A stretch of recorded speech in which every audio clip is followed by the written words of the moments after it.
Bhushan jewellers. देखिए, हिमाचल प्रदेश में कांग्रेस ने चुनाव से पहले गारंटियां दी थी, 10 गारंटियां दी थी। 10 महीने बीत चुके हैं, अब 11 महीने भी 2 दिन बाद पूरे हो रहे हैं। ऐसे में मैं सिर्फ एक ही चीज कहना हूं, एक भी गारंटी हिमाचल प्रदेश में पूरी नहीं हुई, जबकि वादा ये किया था कि पहली कैबिनेट की पहली बैठक में गारंटी पूरी करेंगे, लेकिन अभी तक पूरी नहीं हुई।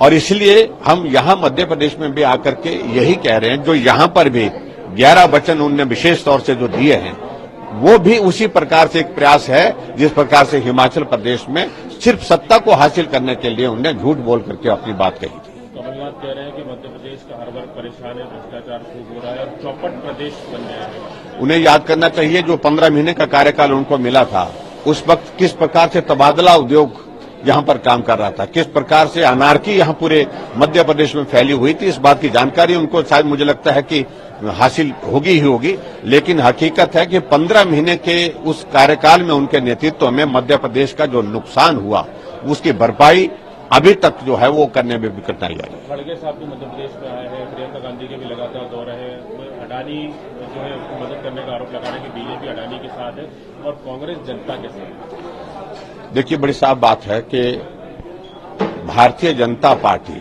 किसी व्यक्ति विशेष के साथ हो ही नहीं सकती, और पार्टी का नेतृत्व तो बड़ा स्पष्ट है सारी बातों को लेकर के।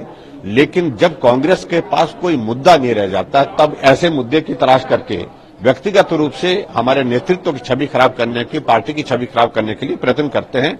मैं समझता हूं इस मुद्दे को एक बार नहीं अनेकों बार सिरे से खारिज कर दिया। हर चुनाव में इस मुद्दे को उठाने की कोशिश करते हैं, लेकिन लोग सुनते हैं, मानते नहीं। खड़गे ने कहा है कि कांग्रेस ने जो है जमहूरियत को बचाया है, बीजेपी को अभी कांग्रेस से बहुत कुछ सीखना बाकी है। मैं इस बात को लेकर के, देखो, खड़गे जी की बात को मैं सिर्फ इतना ही कहना चाह रहा हूं, जो वो बात कह रहे हैं अपने हिसाब से, अपने राजनीतिक पार्टी की एक विचारधारा के हिसाब से कह रहे हैं, लेकिन हकीकत है कि देश जिस प्रकार से आदरणीय नरेंद्र मोदी जी के नेतृत्व में आगे बढ़ा है, देश महसूस कर रहा है कि लंबे समय के पश्चात जो देश की एक आवश्यकता थी मजबूत नेतृत्व की, वो पूर्ति पूरी की है नरेंद्र मोदी जी।